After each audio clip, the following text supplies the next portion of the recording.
Unang araw ng bagong taon, isang araw na dapat araw ng pagsasama-sama ng pamilya. Ngunit ako ay nag-iwan ng aking kapatid na may kapansanan sa probinsya. Ito ang aming lumang bahay sa probinsya. Wanwan, sabi mo dadalhin mo ako sa lungsod bumili ng damit. Bumili ng bagong damit. Si tita ay darating para alagaan ka. Simula ngayon dito ka natitira. Van, hindi mo ba sinabi na ihahatid mo ako sa bahay? Huwag mo akong iwan. Tayo. Hindi na ako magnanakaw ng candy. Sasamahan kita, ihatid mo ako sa bahay. Huwag mo akong iwan. Maghuhugas ako ng pinggan para sa iyo bahay. May bahay pa ba tayo? Wala na akong bahay noon pa man? Van. Alam mo ba? Dahil lang sa iyo. Dahil kahapon pumilit kang puntahan ako. Wanwan. Muntik na ako. Muntik na akong makapagpakasal kay Chenming. Muntik na akong magkaroon ng disenteng. Mainit na. Bahay na hindi na kailangan mag-alala sa upa. Hindi na rin ako kailangang ngumiti ng pilit sa amo. Hindi na kailangan magbilang bawat sentimo. Hindi na ako pag-uusapan ng iba kapatid na may kapansanan.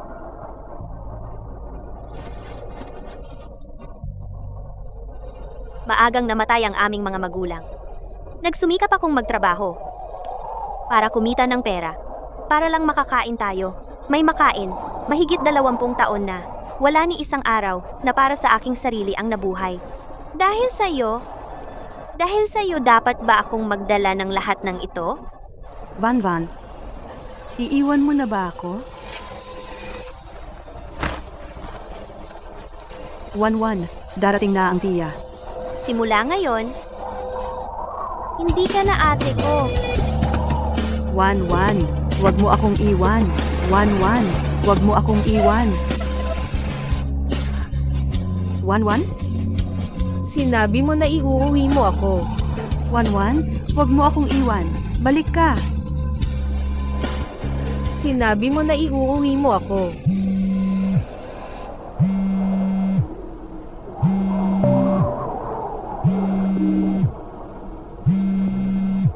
Pinaalis ko ang ate ko.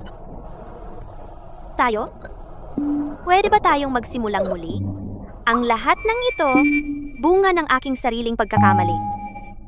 3 buwan na ang nakalipas. Sa art exhibition na inorganisa ko sa kumpanya, nakilala ko si Chenming. Para siyang liwanag na biglang dumating, pumasok sa aking madilim na at puno ng bitak na buhay. Sa pinakadiretsang paraan, ipinapahayag ang pinakakomplikadong damdamin. Ang lakas ng pinturang ito ay laging hindi inaasahan. Kumusta? Ako si Chenming. Salamat. Ako si Linwan. Sa tingin ko, ang iginuhit niyang paghahanap ng sandalan sa gitna ng pagkawasak na tensyon ay natatangi. Tanging sa pagsubok lumaki ang nakakaalam na ang pagsikapang bumangon ay nangangailangan ng malaking tapang. Siya. Nasabi niya ang nararamdaman ko. Siguro, ang pagsandig na ito mismo ay puno ng kontradiksyon at lakas. Ang pagdating ni Chenming ay tila nagparamdam sa akin ng posibilidad ng ibang buhay. Para mahawakan ang liwanag na ito, nagpa siya akong magsinungaling. Ipinaibig ko siya sa isang peke, perpektong Linwan. Kami ni Chenming sa art exhibit, nagkagusto agad sa isa't isa, para siyang liwanag, na pumasok sa madilim kong buhay. Mahal kita, gusto kong makasama siya. Pero, ang kalagayan ng pamilya ni Chenming ay isang bagay na kahit magtiptoe ako, hindi ko maabot. Kung makapag-asawa ako sa kanya, siguro, makakakuha ako ng pagkakataon para makahinga at tuluyang makatakas sa kasalukuyang buhay ko.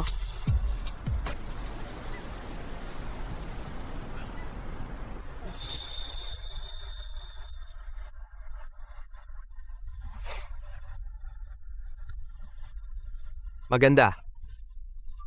Mahal kita. Para mas madaling tanggapin ang pag-ibig na ito, dinaya ko si Chenming. Ang damit at bag ay hiram lang. Kahit ang bahay na pinaghatid niya sa akin ay hindi totoo. Nagpapalipat-lipat ako sa dalawang mundo.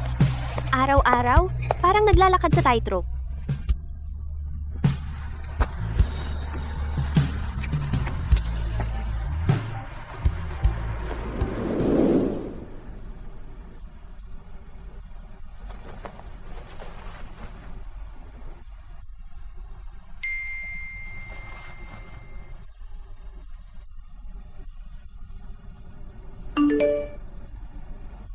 Wanwan, gusto kang makilala ng nanay ko. May oras ka ba ngayong linggo? Malapit na ang bagong taon, kaya pumunta tayo para bumili ng mga panregalo.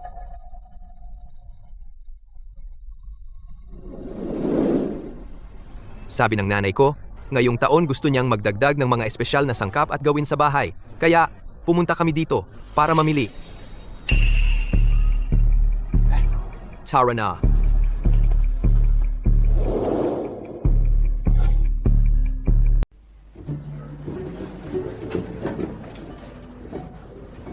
Miss Lynn, karaniwan ka bang gumagawa ng western food sa bahay? Tingnan mo itong parmesan, kahit ang edad at texture. Sa lugar na ito, maganda siya. Minsan sumusubok. Ang aking ina ay maraming interes. Dati lagi niyang sinasabi. Ang mga sangkap ang pundasyon. Napakagaling. Tulungan mo akong pumili, Chenming. Pumunta ka doon at pumili ng caviar. Sige, masamahan mo si Ma na dahan-dahang pumili. Tayo na tingnan natin doon.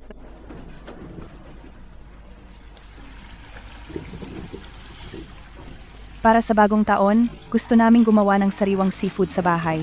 Miss Lynn, sa iyong paningin, mas mabuti bang steam para mapanatili ang orihinal na lasa? O butter at vanilla? Mas maganda ba ang bake? Miss Lynn, sa bahay, paano nyo karaniwang iniluluto ang ganitong seafood? Sa totoo lang, ang aking mga magulang ay nasa ibang bansa ng maraming taon. Nasubukan na nila ang iba't ibang lasa mula sa iba't ibang lugar. Sa personal, sa tingin ko, ang steaming ang pinakamainam para maipakita ang tamis at pagiging sariwa. Ang baked ay mas mayaman at may layers ng lasa. Depende pa rin kay tita. Ang inyong Noche Buena. Anong estilo ang gusto nyo? Ito ay isang matalinong punto. Narinig ko sinabi mo, ang ate mo ay nasa ibang bansa. Ang panlasa ng magkapatid na babae marahil ay magkatulad. Ang kanyang panlasa.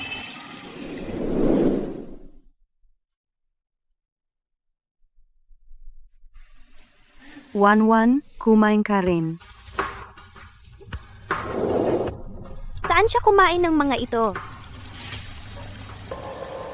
Siya ay mas nakatuon sa kanyang pag-aaral. Walang pakialam sa pagkain. Bihirang maging ganito kasimple. Impluwensya ng pamilya. Simple lang ang lahat.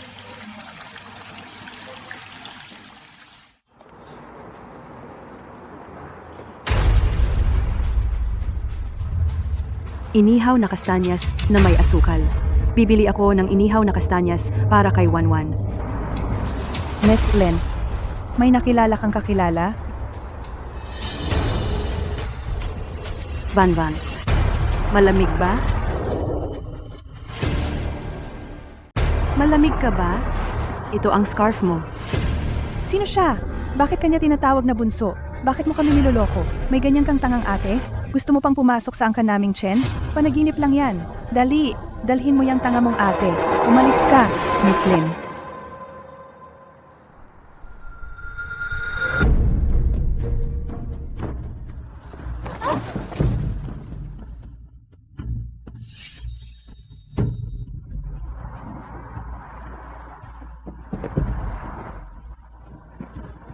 Pasensya na talaga. Babayaran ko po kayo.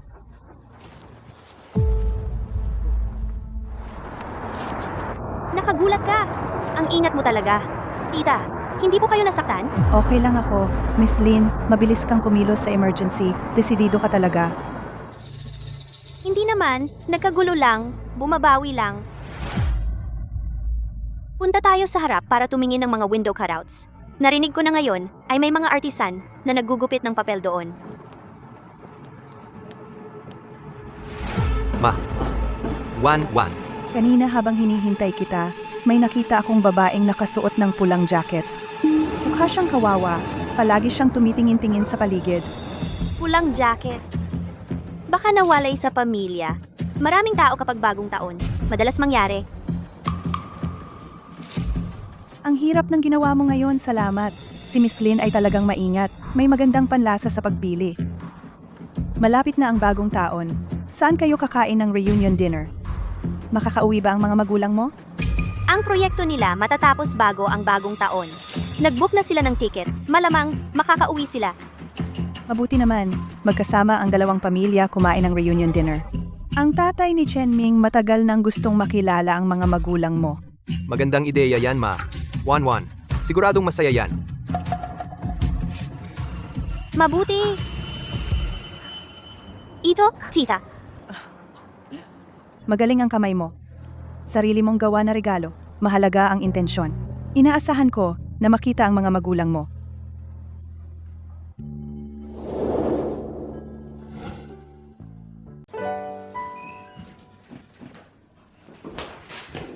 Paglingon ko lang, habang nag-aayos ako ng mga pinggan, bumukas siya ng pinto at tumakbo palabas. Kasalanan ko.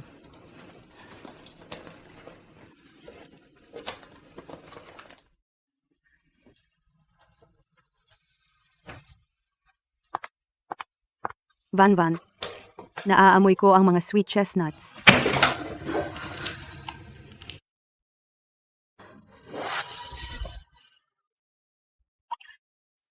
Gusto mo yon? Gusto kong ibigay sa'yo.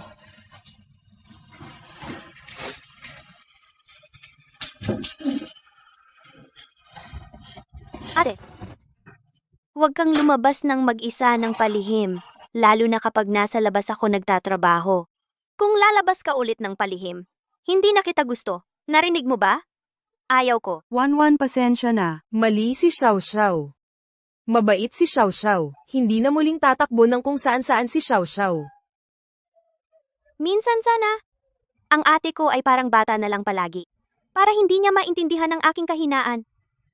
Pero minsan, Nagagalit ako na para siyang bata.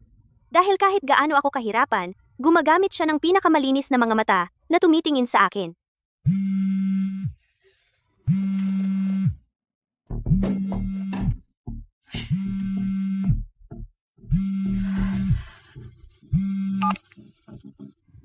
Uy, Mingge! Wan, sa susunod na weekend, may oras ka ba? Sabi ng nanay ko, gusto niyang imbitahan ang buong pamilya ninyo. Muna pumunta sa bahay para kumain ng simpleng hapunan para magkakilala muna ang pamilya. Tingnan mo, available ba ang mga magulang mo? Sa susunod na weekend Bakit biglaan? Simple lang na hapunan. Sabi ng nanay ko, huwag masyadong formal. Huwag mo ring bigyan ng presyo ng mga magulang mo. Siya alam ko na. Unang item, pag-verify ng pangunahing impormasyon. Sabihin mo ulit ang inyong pangalan, edad, at trabaho. Lin Guodong, 52-tong Gulang Senior Communications Engineer, Nakabase, sa North Africa Project Department. Lee Wan-ru, 50 taong gulang, translator at administrative coordinator ng parehong proyekto. Tigil Lee Wan-ru. Ang boses mo ay masyadong malambot. Ang mga mata mo ay gumagala. Ang kailangan sa pagsasalin ay kalmado at focus. Kapag tumitingin sa tao, dapat tapat ang mga mata. Hindi dapat umiwas. Ulitin. Translator at administrative coordinator ng parehong proyekto. Ito si Engineer Lee. Ang trabaho ni Engineer Lin ay parehong mahirap. Narinig ko na kagagaling lang ninyo sa North Africa. Hindi pa kayo naka-adjust sa time difference, di ba?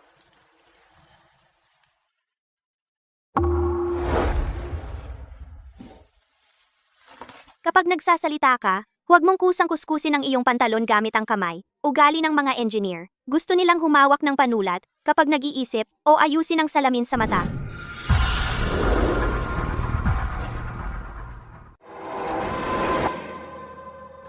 Ayos lang. Natapos na ang proyekto. Gaan na ng pakiramdam ko. Ligong, nabalitaan ko na mahirap ang tubig sa disyerto. Paano nila ginagawa araw-araw? Mayroon kaming espesyal na water purifier. Ang project department ay regular na naghahatid ng tubig. Tungkol sa pagligo, hindi pwedeng masyadong madalas. Noong bata pa si Linwan, kasama ninyo sa project site, nakatira ng ilang panahon. Hindi ba siya sanay? Naalala ko, ang balat niya ay sensitibo. Ang mga bentahe at disadvantage ng proyekto, ano ang mga ito? Ang bentahe ay, Hindi pwedeng mag-stuck. Kailangan natural na sumalo at sumagot. Kailangan sagutin ang tanong at ibalik ang usapan at purihin ang kabilang partido. Naiintindihan mo ba? Miss Lin, Huwag kang mag-alala. Si Lao Jiao, matanda na siya. Masyadong huli na para tandaan ang mga ito. Hindi naman siya hindi makaalala. Wala lang siyang focus. Ito ay hindi pag-arte para sa bayad. Kung magkamali, kayo lang ang hindi makakakuha ng final payment.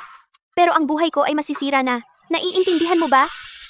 Miss Lin, nagtatrabaho kami para sa pera. Sa napakaikling panahon, kailangang tandaan ang daming mahahalagang detalye. Walang sinuman ang makakagarantiya na walang pagkakamali. Hindi naman sila nag-i-interrogate ng kriminal.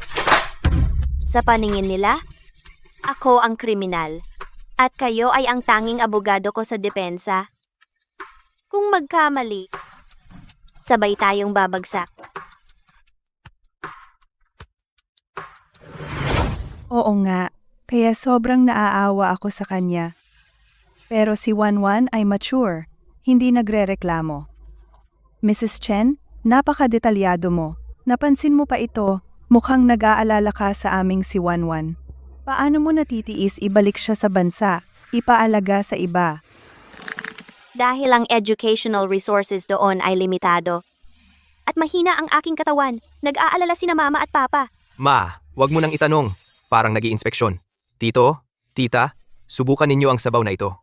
Ang tagapagluto sa bahay ay inihanda ito ng 4 o 5 oras. Xiaoming, huwag kang magsalita lang. Kumuha ka rin ng isang mangkok para kay Wanwan. Hindi na tito, kaya ko na.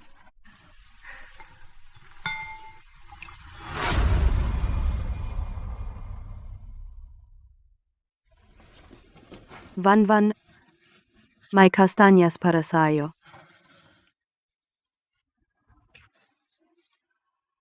Hanapin si Wanwan. Huwag mo akong iwan. Huwag mo akong iwan. Huwag mo akong iwan.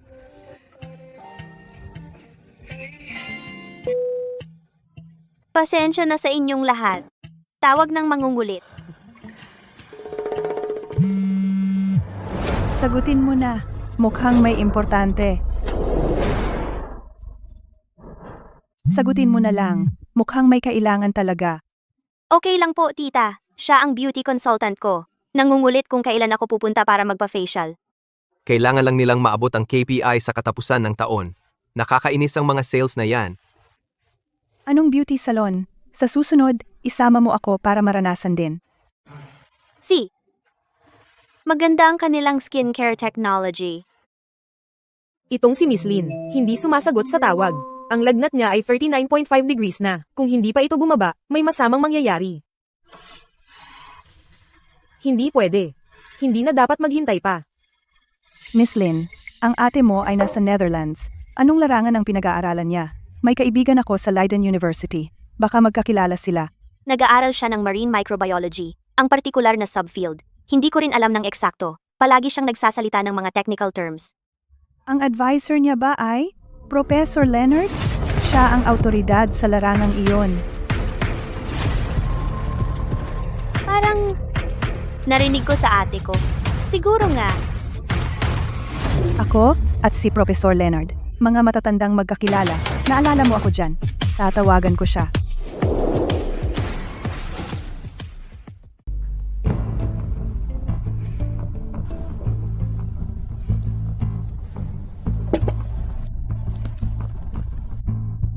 Miss Lin, hindi mo sinasagot ang tawag ko. Si Xiao Xiao ay may mataas na lagnat. Dinala ko siya sa emergency room. Kung makita mo, tandaan mo, pumunta ka agad. Natagpuan na sa wakas. Professor Leonard, matagal na tayong hindi nag-uusap. Kumusta po kayo?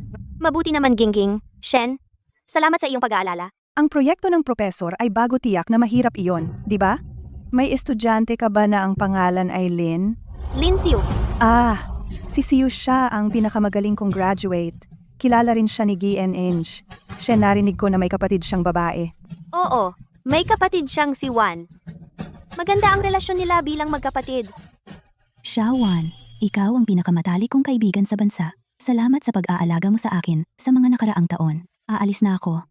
Mag-aaral ako sa Netherlands para sa masters. Si Yu, ikaw rin ang pinakamatalik kong kaibigan. Pareho tayong apelidong Lin. Sa puso ko, para kang isang ate sa akin.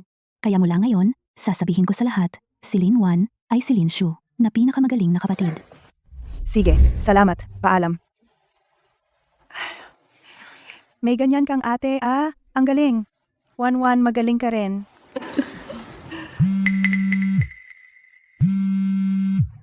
Pasensya na, ma'am. Baka matalik kong kaibigan iyon. 7 buwan na siyang buntis.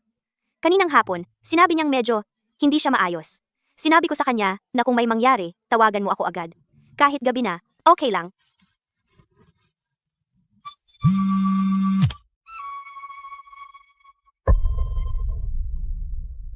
Ilang beses niya akong tinawagan tiyak na may problema. Kailangan kong puntahan siya agad. Mag-isa lang siya sa bahay. Nasa business trip ang asawa niya. Pasensya na, ma'am. Ano iyon, 11? Sino ang may problema? Matalik kong kaibigan iyon. Baka may problema sa pagbubuntis niya. Kailangan kong puntahan siya sa bahay nila. Pasensya na, Sir Ming. Ma'am, kailangan ko nang umalis. Isasama kita gabi na hindi ligtas na mag-isa ka. At nagmamadali ka pa sa pagmamaneho. Hindi ako mapakali. Hindi na, Sir Ming. Dito ka na lang kasama si ma'am. At saka ang mga magulang ko. Pwedeng sumakay ng taxi. Hindi pwede. Kailangan kitang ihatid. Matito at tita, mag-usap muna kayo. Ihahatid ko muna si 11. Kapag naayos ko na siya, babalik ako.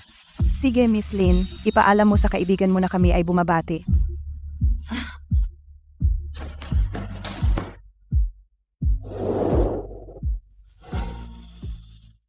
Kanina ka, mukhang sobrang kinakabahan ka. Tanong ba ng nanay ko sa'yo? Yung mga tanong na yon, na-stress ka? Medyo. Parang si tita. Hindi niya ako gusto. Wag kang mag-overthink. Ganyan talaga ang nanay ko. Sa mga lumalapit sa akin, lagi siyang nagtatanong ng marami. Wala siyang masamang intensyon. Sanay lang siyang magsuri. Tsaka, hindi ba siya kalaunan? Nagtanong din ba siya tungkol sa ate mo? Kusang magtanong. Ibig sabihin sa'yo at sa pamilya mo, interesado siya. Mingge kumaliwa sa unang kanto. Dating na, Mingge. Aakyat na ako. Umuwi ka na. Huwag mong patagalin ang mga nakatatanda. Sasamahan kita. Tingnan ko kung may kailangan kang tulong. Hindi na. Mingje, mahiyain ang matalik na kaibigan ko. Baka hindi maayos ang damit sa bahay. Hindi okay kung umakyat ka. Umuwi ka na. Sige, kailangan mag-ingat ka. Kung may anumang mangyari, tawagan mo talaga ako. Titingnan kitang umakyat.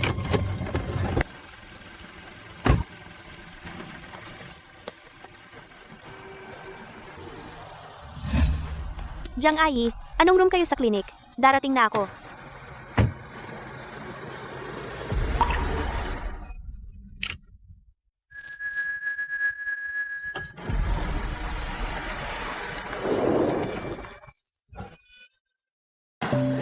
Kumusta, saan si Lin Xiao? Doon. Sige, salamat. 11, huwag mo akong iwan. Palagi kang tumatawag ng ganyan. Mula pa sa daan, sumisigaw ka na. Tinuturukan siya ng nurse, hindi siya nakikipagtulungan. Sumisigaw siya ng bunso. Ate, nandito na ako. Nandito ako. Huwag kang matakot.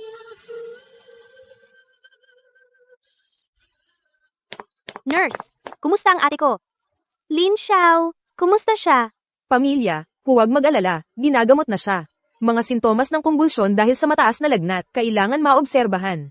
Ikaw ba ang bunso ni Lin Xiao? Pumunta ka muna para kumpletuhin ang mga papeles. Ibaba mo sa akin ang lumang medical record at health card. Si, Bunso, ate. Ate ni Lin Wan, hindi ba nag-aaral siya ng PhD sa Netherlands? Inilagay ko ang medical record sa lumang bag ni Xiao Xiao. Dinala ko na sila. si.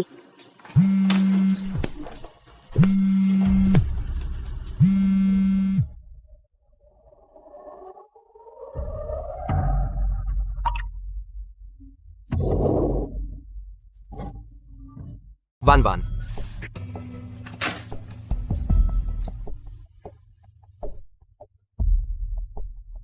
Hindi mo ba sinabi na pupunta ka sa bahay ng kaibigan mo? Ano ito? Van Van, gusto kong marinig ang totoo. Yung nasa loob? Sino ba talaga? Pasensya na, Chen Ming. Nagsinungaling ako sa'yo. Hindi ko masabi sa'yo. Anong niloko mo? Yung nasa loob, hindi siya kaibigan ko. Pinsan ko siya. May intellectual disability siya. Parang bata na 5 o 6 na taong gulang. Mula bata pa, ako na nag-aalaga sa kanya. Sinabi ko na kaibigan ko siya. Dahil natatakot ako. Na baka itakwil mo ako kapag nalaman mo. Akala mo burden ako. Dahil sa pinsan ko, baka isipin mong hindi ako karapat-dapat sa'yo. Wan Wan? Dapat sinabi mo sa akin. Maaga namatay ang mga magulang ng pinsan ko. Hindi pwedeng hindi siya alagaan ng pamilya ko. Itinuring ko siyang pamilya. Hindi ko siya pwedeng pabayaan.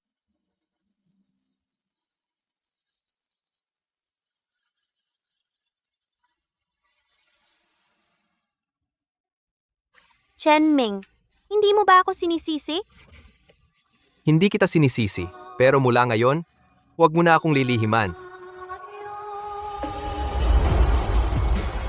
Mahal kita.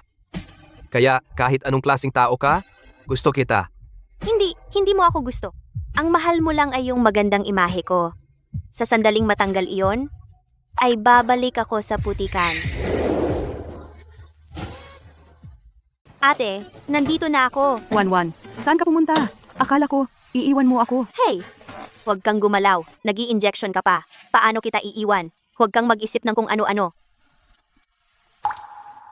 Sino siya? Dadalhin ka ba niya? Siya si Kuya Chenming. Tutulong siya sa atin. Huwag kang matakot. Huwag mo akong agawin si Wanwan. Hindi kita gusto. Bumababa na ang temperatura ng pasyente, pero kailangan pa siyang obserbahan. Pumunta ang pamilya para sa papeles. Pagkatapos ay maaari nang ilipat sa obserbasyon.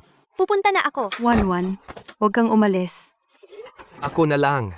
Samahan mo siya. Ano-ano ang kailangan na dokumento? Salamat.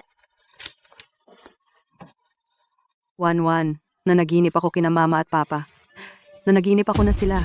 Bumili ng candy para sa atin. Bumili din para sa iyo. Ate, nagtatrabaho sina mama at papa sa ibang bansa. Abala sila. Huwag mo silang lagi banggitin kung wala namang dahilan. Tandaan mo, Pero, sila ay... mali ang naaalala mo. Nanaginip ka lang. Kung magsasalita ka pa ng kalokohan, iiwan na kita. Tapos na ang lahat. Sinabi ng doktor na magpa-blood test ulit bukas ng umaga. Kung okay na, makakauwi na. Salamat sa tulong mo ngayon. Talaga, kung hindi dahil sa iyo, ako. Siya. Palagi bang umaasa sa iyo? Maliit ang mundo niya. Maliit na ako lang ang kasya. Kaya, hindi ako nangangahas na ipaalam sa iba ang kanyang presensya. Takot na may ibang tumingin sa kanya ng kakaiba. At sa akin din. Sa susunod, maaari mo akong sabihan, huwag mong pasanin mag-isa.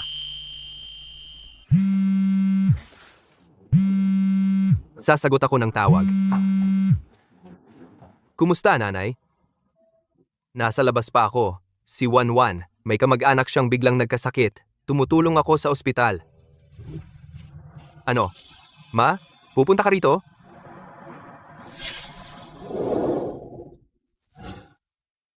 Ma? Pupunta ka ba dito? Si pinsan lang. May lagnat siya. Si? Alam ko. Aayusin ko.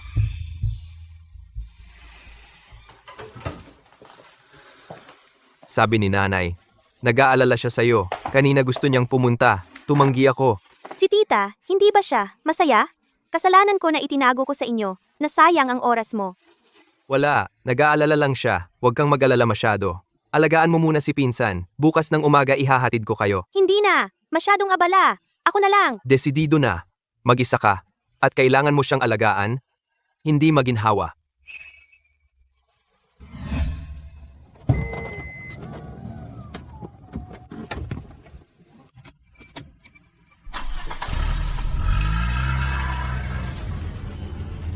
Wanwan, kastanyas na may asukal. Gusto mo yan? Pinsan, huwag kang maingay. Pag gumaling na ako, bibilhan kita ng kastanyas.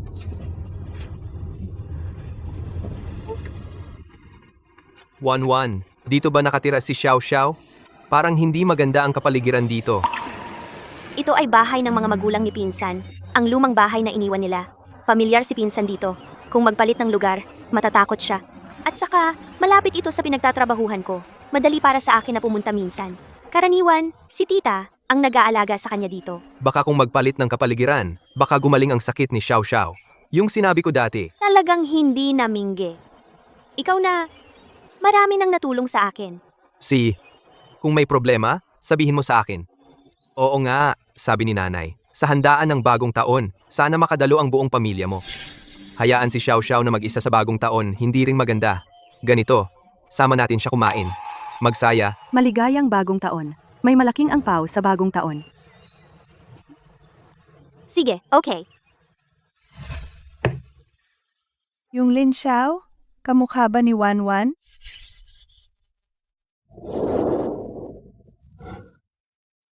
Matagal na ang picture sa registration, pero may pagkakahawig ang mga mata at kilay. Si Lin Xiao ay 28 taong gulang.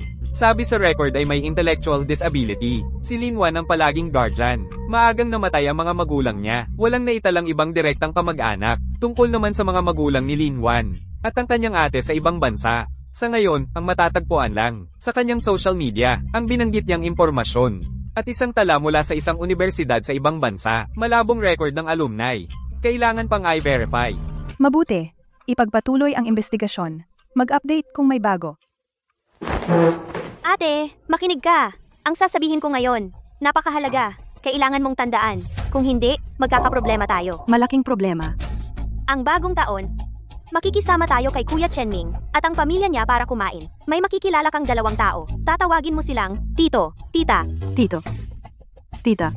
Sila ay kamag-anak. Malayong kamag-anak ni Mommy. Dati sila nasa ibang bansa. Ngayon bumalik na sila. Naiintindihan mo? Naiintindihan mo? Sila nga, kailangan mong tandaan ang mukha nila. Lumaki kang pinanood nila. Pero, matagal ka nang hindi sila nakikita. Kaya hindi mo sila masyadong matandaan. Okay lang. Pero wag mong sasabihin na wala tayong nanay at tatay. Huwag sasabihin na palagi tayong nakatira dito. Alam mo, Wan, natatakot ako. Ayaw kong tawagin ng iba na tita. ate, kailangan mong sumunod. Kung hindi, hindi mo na ako makikita. Wan, ayaw kitang iwan. Huwag kang umalis. Ayaw kong umalis ka.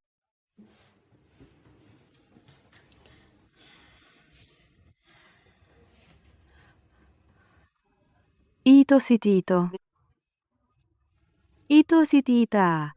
Ako ang pinsan ni Wan.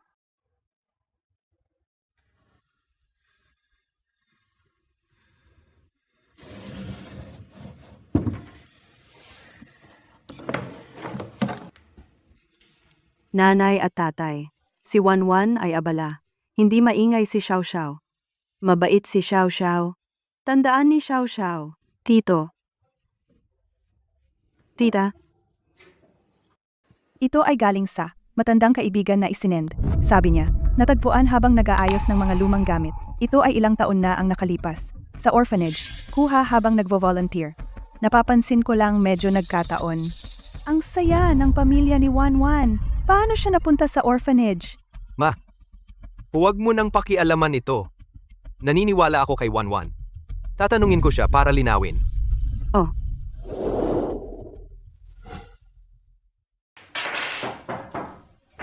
Ate, umupo ka lang. Buksan ko ang pinto. Buksan ang pinto? Mingge, bakit ka nandito? Napadaan lang. Binibisita kita. May dala akong laruan para kay ate. Hindi naman ako istorbo? Siyempre hindi. Pasok ka. Nag-day off si tita ngayon. Pansamantala akong nag-aalaga kay ate. Hindi ko naayos ang bahay. Medyo magulo. Huwag kang mag-alala. Xiao, para sa iyo. Salamat, kuya. Maliit man dito, pero maaliwalas. Mingje, maupo ka muna. Magkukuha ako ng tubig. Kuya, sinabi ni Wan na mabuti kang tao. Huwag mo namang kunin si Wan sa akin. Huwag kang mag-alala. Paano naman? Gusto ko lang na si Wan at ikaw ay maging mas maayos ang buhay. Ang ate ko, medyo parang bata magsalita. Huwag kang mag-alala. Hindi naman. Medyo depende siya sa iyo. Wan, actually pumunta ako ngayon dahil may gusto akong itanong sa iyo.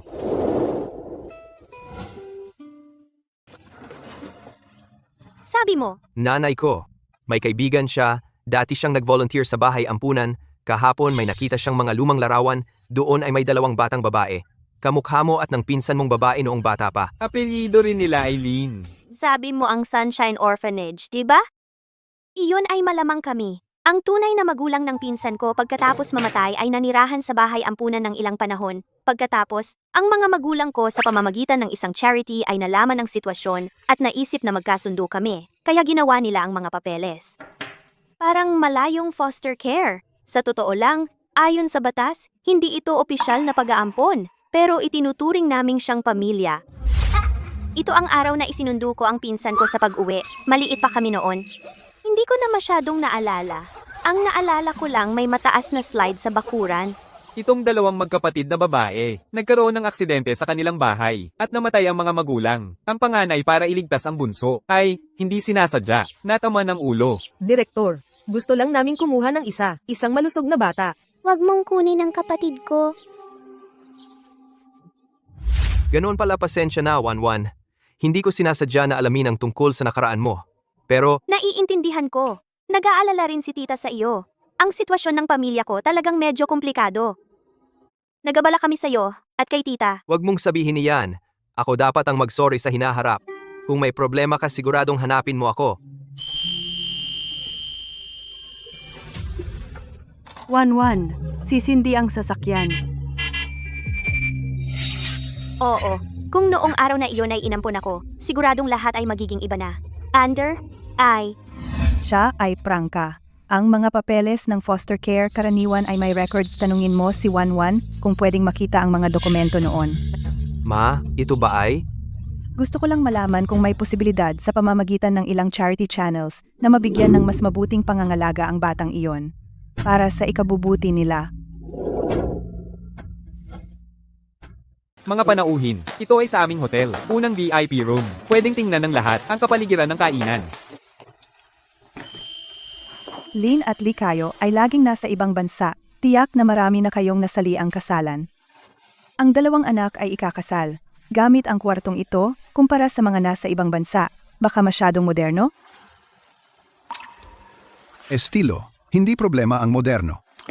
Ang mahalaga sa kasalan ay ang ambience at detalye. Ang anggulo ng spotlight na ito, maaring kailangang ayusin. Kung hindi, ang bagong kasal ay nakatayo dito, ang anino at liwanag sa mukha ay magmumukhang matigas. Sa Northern Europe kami, dumalo sa isang kasalan. Ang kanilang mga kinakailangan sa ilaw ay napakataas. Ang venue ay ang pisikal na aspeto. Ang pinakaimportante ay ang interior design at ang proseso ng disenyo. Pero, ang taas ng kisame dito at ang tanawin ay maganda talaga. Ang aming Wanwan gusto niya ang ganitong pakiramdam ng kalawakan. Ang importante ay gusto ni Wanwan nanay. Sa tingin ko, maganda dito. Sa tingin ko rin maganda. Pero, ang pagpili ng venue ay malaking bagay. Tingnan at ihambing ang marami ay laging mabuti. Si Lynn at Lee ay may maraming karanasan. Magbigay kayo ng maraming opinyon. Dapat lang. Mga panauhin, ang aming hotel ay mayroon pang mga kwarto na may iba't ibang disenyo. Pwedeng tingnan ng lahat. Tingnan natin. Mga panauhin, ito ay sa aming hotel, ikalawang VIP room. Dadalhin ko kayo para tingnan. Paumanhin, pupunta ako sa banyo. Mrs., sumama ka sa akin. Mrs. Chen Wanwan, kayo muna ang pumunta. Susunod kami.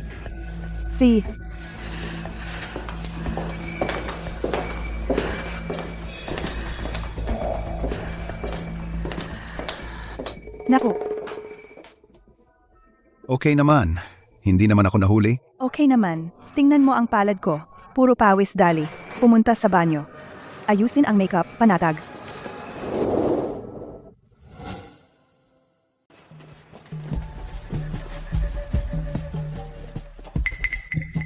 Kayo dalawa, nag-shoot kayo ngayon dito? Etong Ginoo. Magkakilala ba tayo? Hindi mo ba ako naaalala? Noong nakaraang buwan, yung grupo ng Jiang Cheng Wangshi, kakita lang tayo. Pumunta pa ako sa inyong direktor na si Jiang, nag-uusap. Oo, kayong dalawa nga. Ito, katatapos lang ng shooting ngayon. Hindi pa nagpapalit ng damit. Oo, sa hotel na ito, kumuha ng bagong trabaho. Hindi mura dito. Anong malaking grupo ito? Ang sosyal naman.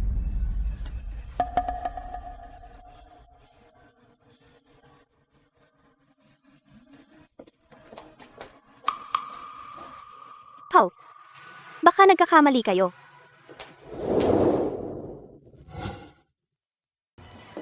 Maaari po, kayo po ba ay kinakausap ang aking mga magulang? Nagkakamali ka yata ng tao. Ang iyong mga magulang. Binibini, sigurado ka? Itong dalawa ay mga artista sa huli kong palabas, Wang Meijuan Zhao Jiangguo. Maaari ko ba silang mapagkamalan? Nanay, kayo? Kilala niyo ba ang ginoong ito? Hindi po matagal na kaming nagtatrabaho sa ibang bansa. Bihira kaming umuwi. Ang ginoong ito talagang nagkamali ng tao. Imposible naman. Ang mga mata at ang pangangatawan. Wang Mei Huan, hindi mo ba talaga ako kilala? Ako si Sun Pangzi Ginoo. Mukhang isang pagkakamali ito. Ang aking ama ay si Lin Guodong. Ang aking ina ay si Li Wanru. Ay mga inhinyerong permanente sa ibang bansa. Kung hindi kayo naniniwala, ito ang kanilang kumpanya sa ibang bansa, pahina ng opisyal na website. Sila ang namamahala sa proyekto sa Hilagang Africa sa loob ng maraming taon. Maaaring ang itsura ng aking mga magulang ay karaniwan kaya kayo nagkamali. Itong litrato. Tunay nga? Pasensya na. Pangunahin na kayong dalawa ang itsura ay talagang sobrang magkamukha. Ako ay nabulag saglit. Walang preno ang bibig. Paumanhin. Tara. Anak ng puta, parang sobrang magkamukha.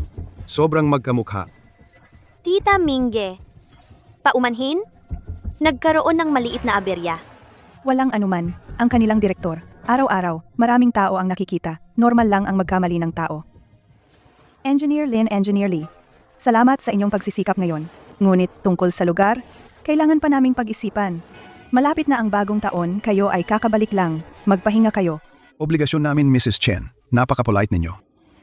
Ang kasal ni Wanwan kaming mga magulang, dapat mag-alala.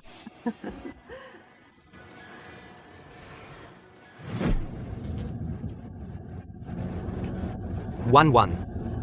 Yung taong iyon ngayon. Dati ba? Talagang hindi mo narinig sa iyong mga magulang na banggit.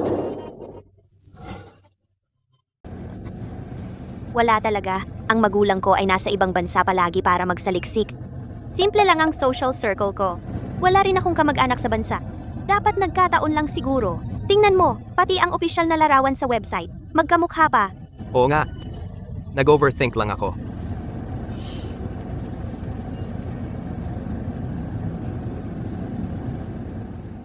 Diyos ko po, ang nangyari ngayon nakakatakot talaga. Miss Lin, hindi mo nakita. Yung matabang lalaki ang tingin sa amin. Grabe, parang gusto kaming hubaran, tinitingnan kami ng masama. Ang trabahong ito, masyadong mapanganib.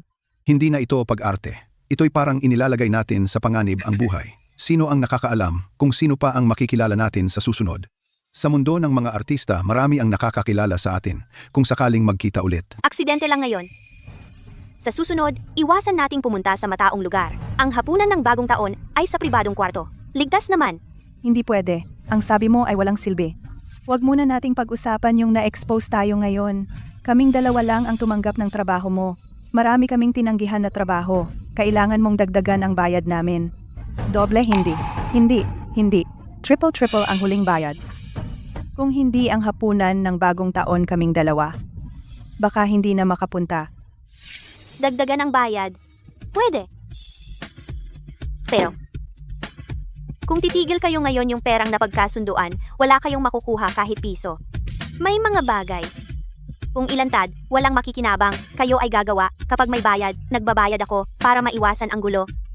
Kung magtulungan, makakaalis tayo ng disente. Kung hindi, lahat tayo malulugi. Kung matapos ng maayos ang hapunan ng bagong taon, ang huling bayad ay susundin ang sinabi ninyo dagdagan ng 30%. Pero sa kondisyon na, walang ibang pagkakamali.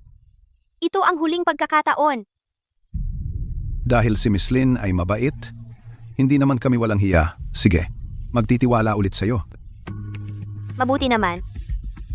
Magpahinga kayo ng mabuti ngayon. Pag-aralan ang mga impormasyon.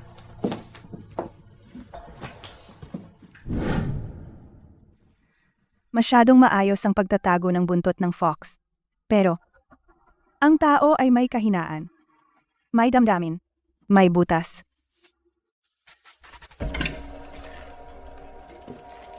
Katiwala, Lee. Ihanda mo para sa akin ang 2 regalo dapat maganda. Isa, para kay Miss Lin Wan. Ang isa pa, para kay pinsan na si Lin Xiao.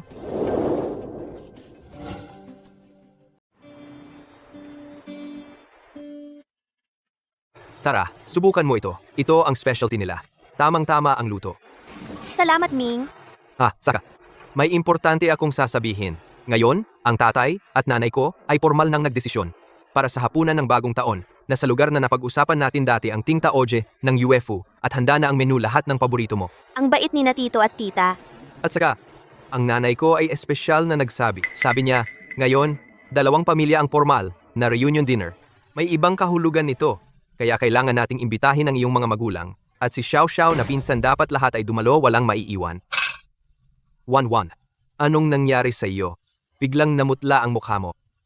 May masama ba ang pakiramdam mo? Okay lang ako. Siguro medyo mainit sa restaurant, medyo nahihilo ako. Pagod ka ba nitong mga nakaraang araw? Sana hindi na kita dinala dito. Dapat pinagpahinga na lang kita. Eto, uminom ka ng tubig.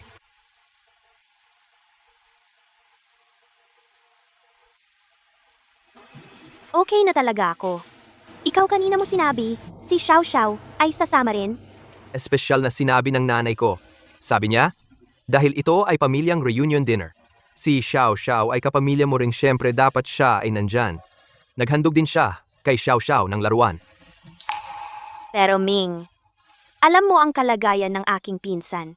Sa ganitong okasyon, natatakot akong kabahan siya o hindi siya komportable. Kung sakaling magkamali siya ng sasabihin o hindi angkop ang kilos at magalit sina tito at tita, ano ang gagawin? Huwag kang mag-alala, sabi ng nanay ko. Si Xiao Xiao, para siyang bata. Lahat ay aalagaan siya, walang manunuya. Gusto niyang maramdaman din ni Xiao Xiao ang init ng pamilya. 1-1. Alam ko ikaw ay palaging maingat na pinoprotektahan si Xiao Xiao. Pagkatapos ng bagong taon magpapakasal na tayo, hindi ka na mahihirapan. Maniwala ka sa akin, okay? Susunod ako sa iyo. Ate, tingnan mo. Yung itinuro ko sa iyo dati, sino ang dalawang ito? Tio at Tia. Tama ate, ang galing mo. Bukas ng gabi, sa oras ng hapunan. Ang nanay at tatay ni Kuya Chen Ming, marami silang itatanong sa iyo, Xiao Xiao. Mabait ba sa iyo sina Tio at Tia? Binilhan ka ba nila ng candy? Hindi ko na maalala. Hindi nila ako binilhan ng candy. Si Wanwan ang bumili sa akin ng candy. Kung maaalala ko, mabait sa akin sina Tio at Tia. Salamat, Tio at Tia. Sabihin mo ulit. Naalala ko. Tio at Tia. Salamat. Hindi pwede. May feelings dapat. Parang totoo dapat. Ulit. Kapag kumakain, ganito dapat hawakan. Kumuha ng pagkain sa harap mo lang. Huwag mong halu-haluin. Huwag maingay. Huwag gamitin ang kamay. Ang buto ay iluwas sa platito. Subukan mo.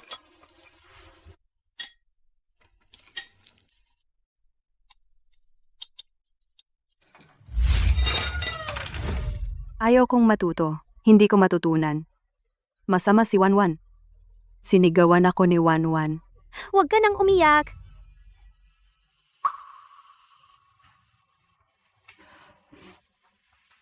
Pasensya na, ate. Hindi dapat ako nagalit sa'yo. Huwag ka nang umiyak, Wanwan. Mabait si Xiao Xiao. Sundin mo, Xiao Xiao. Matuto ka, Xiao Xiao. Ate, tandaan mo bukas ng gabi, kapag nakita mo ang dalawang ito. Tawagin mo silang Tio at Tia. Huwag kang magsabi ng kahit ano. Huwag magtanong. Kung may magtatanong sa'yo, tingnan mo ako. Tumango ako, ngumiti ka. Kapag umiling ako, sabihin mong hindi mo na maalala. Isa lang itong kahilingan. Ang iba, bahala na ako. Okay lang? Naalala ko. Tawagin mong Tio. Tawagin mong Tia. Halika, ano ang tawag sa kanilang dalawa? Tio. Tia. Ang galing mo, ate, halika. Ito, candy, para sa'yo. Kumain ka, Wanwan. Kumain ng candy si Wanwan. Masaya si Wanwan. Ate, bukas ng gabi, ito na ang huling pagkakataon natin. Kailangan nating sakupin.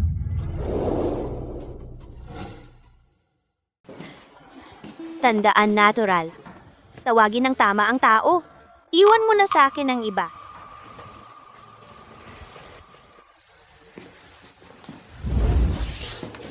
Dumating na. Pasok, pasok. Ito si Xiao Xiao, diba? Tito at tita, manigong bagong taon. Sige, halika, pasok. Sige, tuloy. Sumunod ka sa akin.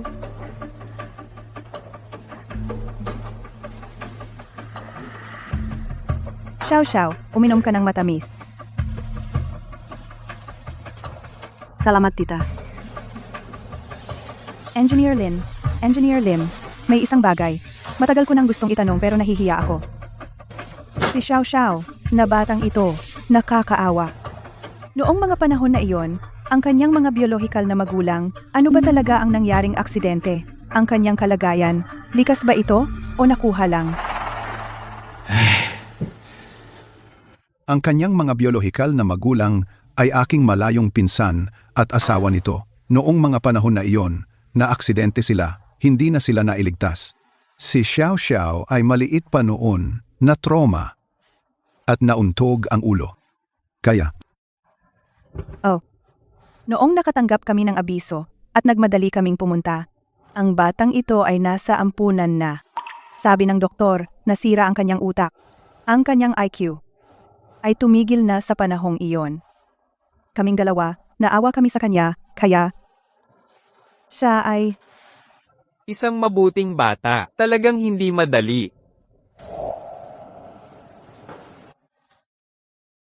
Hindi tama. Hindi ganito. Hindi kotse. Hagdan? Napakataas na hagdan. Si Wanwan ay mahuhulog. Hinila ko siya, boom. Ang daming dugo.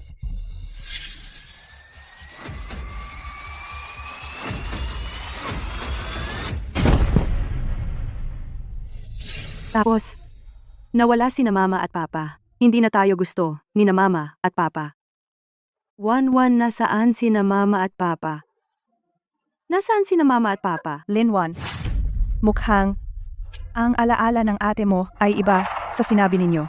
Uuwi na ako. May litrato si na mama at papa sa dingding. Wanwan, ate. Huwag kang magsalita ng kalokohan. Dadalhin kita para maghilamos, para magising ka. Wanwan, uuwi na ako. Hahanapin ko si na mama at papa. Hindi mo ba sinabi na sila nagtatrabaho sa labas? Tito at tita, pasensya na. Mingge, ang trabaho ng ate ko ay hindi gaanong stable. Dadalhin ko siya para maghugas ng kamay, magpahinga muna at uminom ng gamot. Kayo na muna kumain. Huwag na ako hintayin. Okay lang. Okay lang. Mama, papa. Halika. Mama, papa. Lin Xiao, sasabihin ko sa'yo.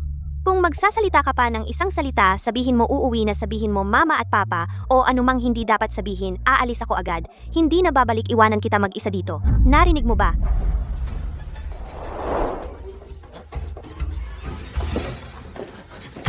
Kakaiba. Para bang may nakita akong kakilala.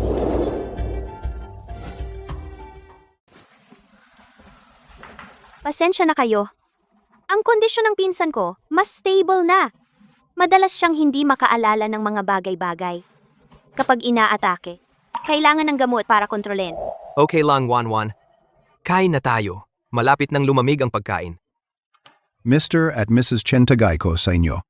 Pagkatapos ng bagong taon, magiging kamag-anak na tayo.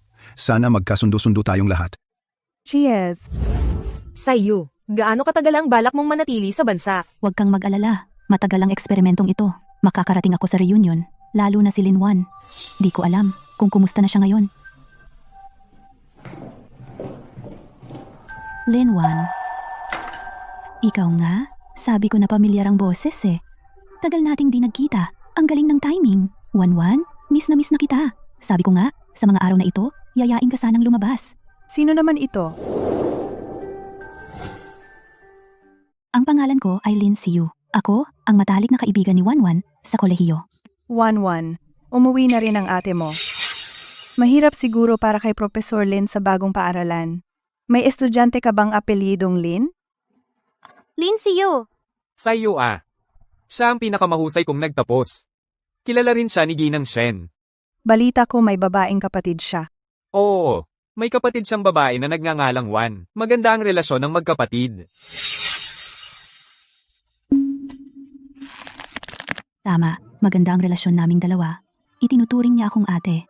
Itinuturing ko naman siyang nakababatang kapatid. Sila ay ang iyong mga magulang. Magandang araw, tito at tita. Ito ba ang tunay mong ate na si Xiao Xiao? Xiao Xiao, noong huli akong dumalaw, dinalhan kita. Masarap ba ang tsokolate? Masarap. Salamat ate. Nag-uwi ako ng marami. Masarap daw, para kay Xiao Xiao. Nagkakamali ka ng tao. Hindi kita kilala. Lumabas ka. Pasensya na, paumanhin. Nakakahiya naman.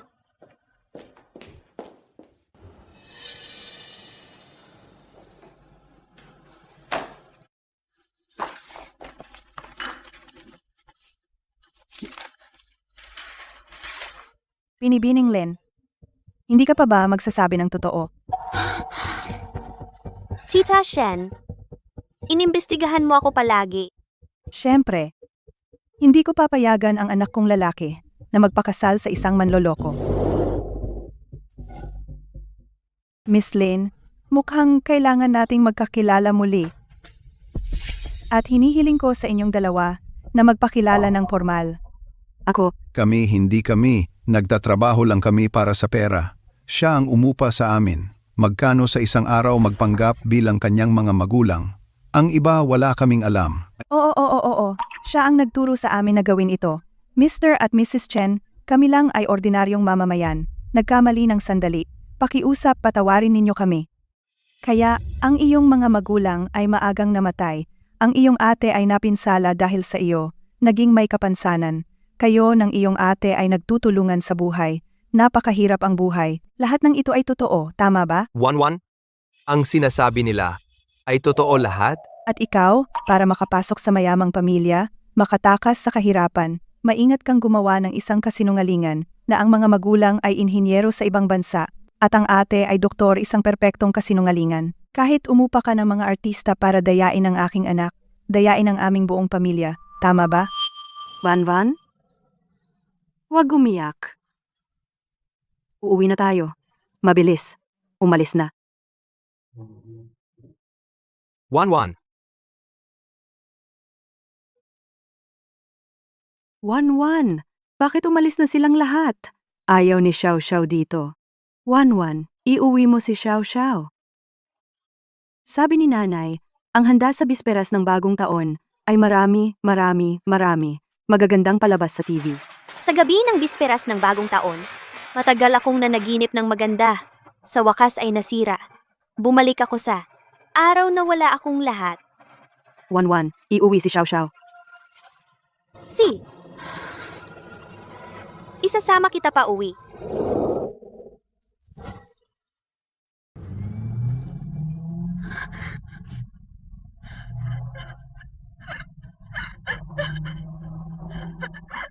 Kayong dalawang magkapatid na babae, kayo lang ang mayroon ng isa't isa. Naghihirap kayo araw-araw. Totoo ba ang lahat ng ito? Wanwan, totoo ang lahat ng sinabi nila.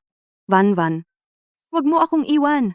Hindi na ako magnanakaw ng candy. Maghuhugas ako ng mga pinggan mo. Isama mo ako pa uwi. Wala na. Wala na ang lahat. Shenming. Bahay? Nasira ang lahat. Ginawa kong isang biro ang sarili ko. Isang malaking biro.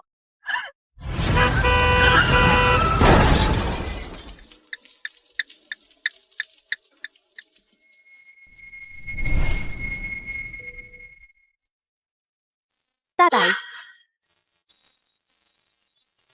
Nanay, ate. Bakit kayo nandito? Hindi ba ako na-aksidente sa sasakyan? Anong nangyayari? Ate. Tatay. Nanay.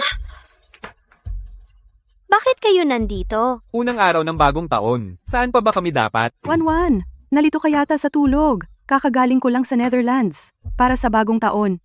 Siyempre, magkakasama tayo. Jay, Nay, buti na lang okay kayo. Miss ko na kayo. Van.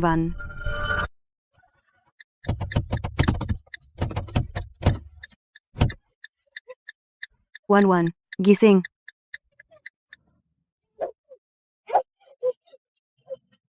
Wanwan. Iligtas si Wanwan. Sasakyan. Ospital. Sasakyan. Iligtas si Wanwan. Sasakyan. Iligtas si Wanwan. Sasakyan. Kotse! Kotse! Kotse! Ay, anak, gusto mo bang mamatay? Sa hating gabi na. Iligtas si Wanwan. Hindi na umaandar ang kotse. Iligtas si Wanwan. Naku, kawawa naman. Dali, isakay sa kotse. Buhatin. Ang lamig. Sirang kotse ito. Tuwing malamig, patay na naman ang baterya. Kailangan dalhin sa ospital ng bayan. Masyadong malala ang pinsala. Ospital? Malayo ba? Ang ospital mula rito ay mga 12 hanggang 13 kilometro. Ang lamig ngayon. Sa madaling araw, ayon sa pagtataya ng panahon, magkakaroon ng snow. Hindi mo ito matutulak, anak. Ang kotse at ang taong ito. Ilang daang kilo iyan. Kaya ko. Hoy, halika, tara.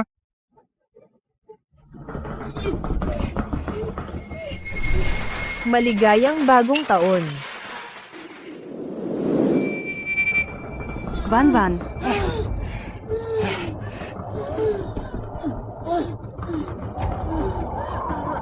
Ate, Huwag kang matakot. Wanwan, huwag kang matakot. Nandito si ate. Nandito si ate. Malapit na ang ospital.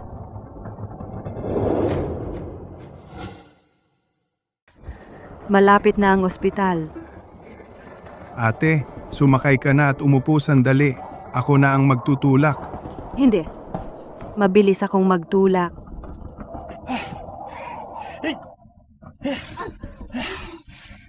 Iligtas si Wanwan. Ate, narito na ang ospital.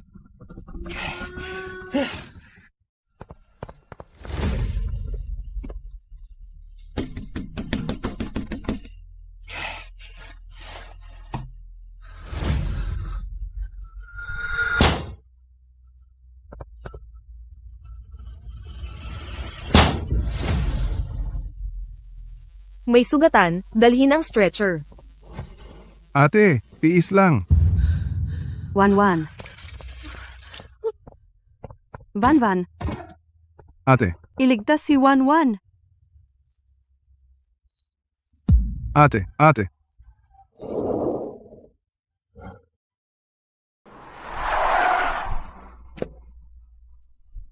balitang linggo. Balita ng linggo. Wanwan, wala kang dapat mangyari. Van. Doktor, kumusta siya? Maraming bali, labis na pagdurugo. Wala pa siyang malay. Sino ka sa kanya? Ako? Ako ang fiancé niya. Doktor, pakiusap, iligtas mo siya. Pero, yung isang pasyenteng naghatid sa kanya, mas malala ang sitwasyon niya. Mataas na lagnat, malubhang pinsala. Kayo, mga pamilya, dapat maghanda kayo. Balita, yung pasyente sa katabing silid. May 40 degrees siyang lagnat. Nagka-frostbite siya. Itinutulak niya ang kapatid na babae. Naglakad ng mahigit 10 milya sa nyebe. Nang dinala siya rito, may mahigpit pa siyang hawak.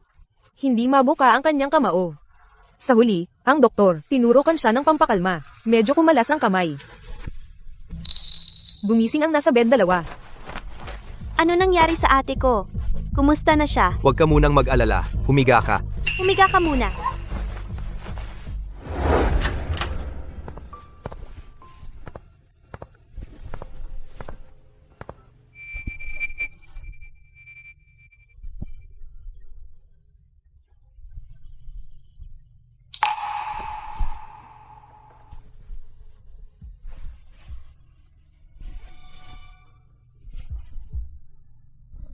Van.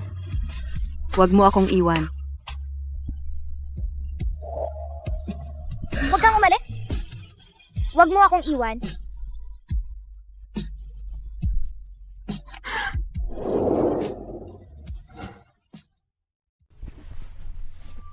Doktor, yung ate ko, kumusta na?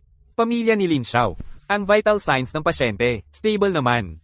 Pero kailangan pa ng malapit na pagmamasid. Tsaka, kanina, mayroon siyang, maliit na, paggalaw ng katawan. Pwedeng bigyan siya ng konting stimulus ng wika na pamilyar sa kanya, pero huwag sobra. Nagkakaroon na siya ng malay. Ibig sabihin, naririnig ka niya. Hmm.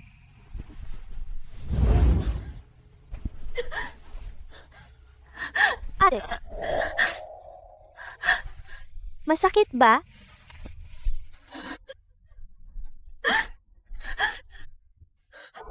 Sino bang nagsabi sa'yo na magdesisyon ka mag-isa, na kailangan mo akong iligtas? Hindi ba't tinuruan na kita, tuwing may ganitong sitwasyon, hindi mo ba alam na dapat tumakbo ka agad? Tingnan mo. Ano na ang ginawa mo sa sarili mo? Hinila mo ako sa malayo. Ang lamig mo na.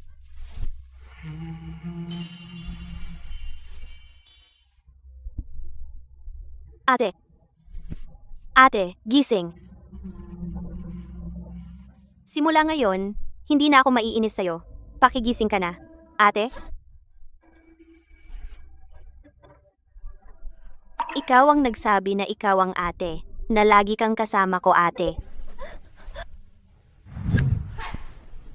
Wala akong pakialam. Pabigat lang silang lahat.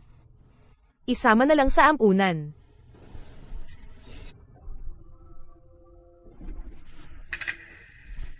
Si Wanwan, hindi sumusunod nandito si ate. E di iwan mo rin ba ako? Laging nandito si ate sa tabi mo. Laging nandito si ate sa tabi mo. Trabaho ni ate na protektahan ng nakababata. Sinasabi ko sa'yo, ikaw ang nagsabi sa akin. Na lagi mo akong poprotektahan. Hindi ka pwedeng magbago ng isip, ate.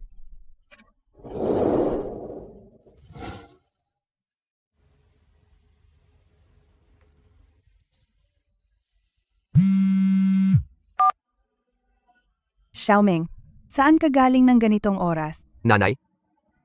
Nasa ospital ako. Ospital? Anong nangyari sa'yo? Hindi ako. Si Lin Wan. At ang kanyang ate. Ano bang pakialam mo sa kanila? Mga manloloko? Nanay. Naaksidente si Lin Wan. Malubha. Ang kanyang ate ang nagtulak sa kanya sa niebe ng 12 kilometro. Binuksan ang pinto ng ospital gamit ang ulo. Humingi ng tulong. Nanay. Ang scam na nakita natin, ano ba talaga ang nasa likod nito? Kung ganyan ang ate, hindi maaring masamang tao si Wan Wan. Wala na silang kahit sinong kamag-anak ngayon. Mananatili ako rito. Madilim na langit. Mababa? Sumusunod ang mga kumikislap na bituin. Lumilipad ang alitaptap. Lumilipad ang alitaptap. Ikaw. Ay naaalala ang sino.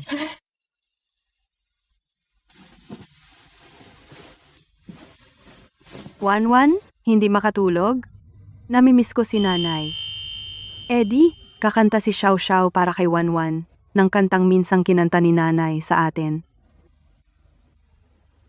Madilim na langit, mababa. Mga kumikislap na bituin sumusunod. Lumilipad ang alitaptap. Lumilipad ang alitaptap. Sino ang naaalala mo?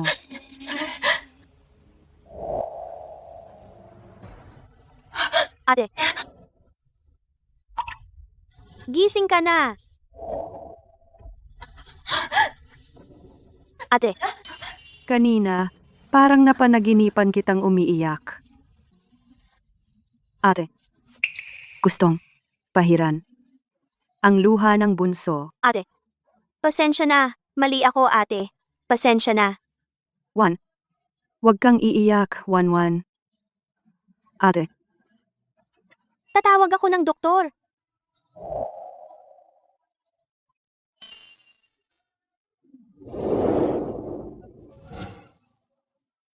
Doctor, nurse, bilisan mo. Tingnan mo ang ate ko.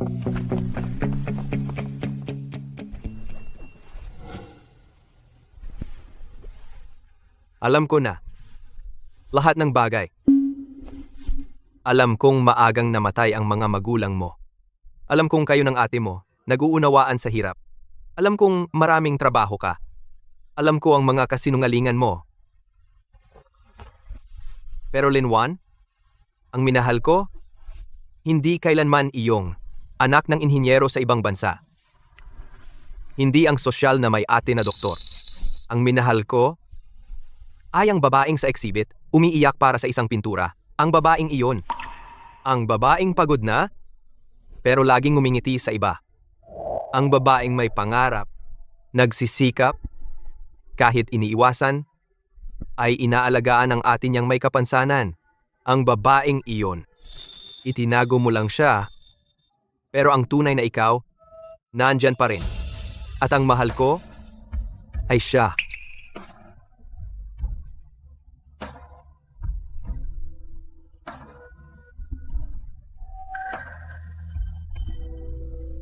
Kaya, huwag kang humingi ng tawad, huwag kang makonsensya. Ikaw at ang ate mo ay karapat-dapat mahalin at alagaan.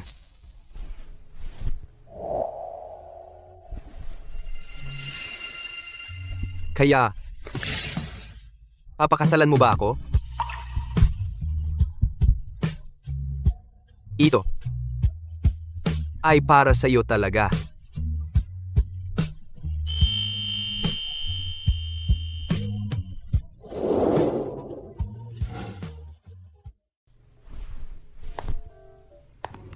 Tita, Shen, ako.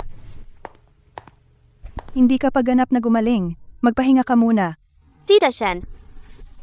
Pasensya na. Niloko ko kayo?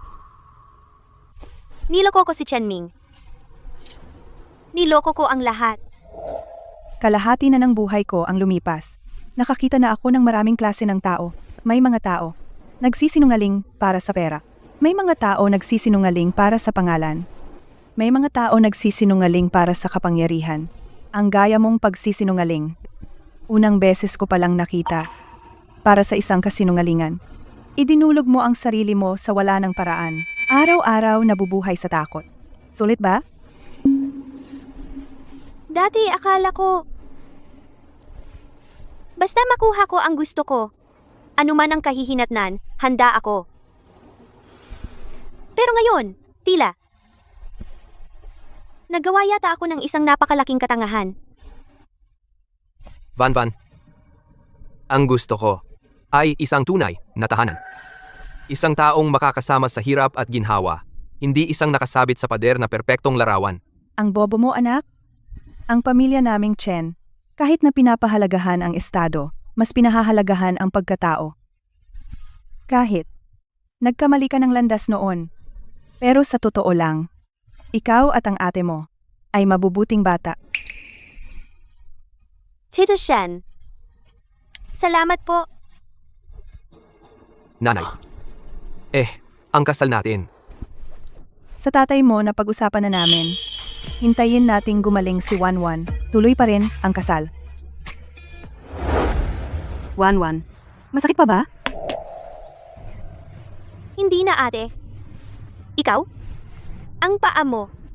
Sabi ng doktor. Medyo hindi na maganda ang itsura. Medyo mabagal na maglakad. Van, huwag mong sabihing mabagal ako maglakad. Hindi. Hindi kailanman. Ate, pasensya na. Hindi na kita iiwan. Kung saan ako pupunta, isasama kita. Hindi tayo maghihiwalay. Wanwan, maging mabuti ka. Wanwan, maging mabuti ka. Ate. Salamat sa pagligtas mo sa akin. Ikaw ang kapatid kong babae. Dapat protektahan ng ate ang kapatid. Hindi tayo maghihiwalay. Sumpa.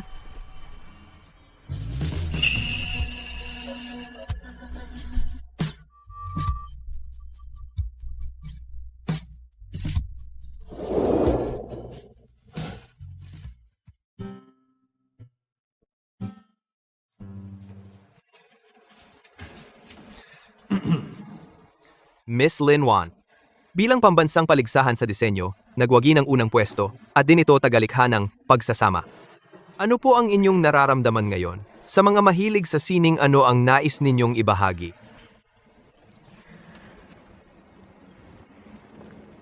Noon nakala ko, ang pagsasama ay maaaring nangangahulugan ng pag-asa o maging pabigat. Parang nakakulong sa isang kokon. Nag-aasam ng liwanag ngunit takot sa sakit ng paglabas. Ngunit kalaunan na tanto ko, ang pagsasama ay maaaring maging sa dilim ang tanging liwanag. Sa niebe, ang init ng pagsasama-sama ay kahit na ang sarili ay nanginginig. Hindi binibitawan ang kamay.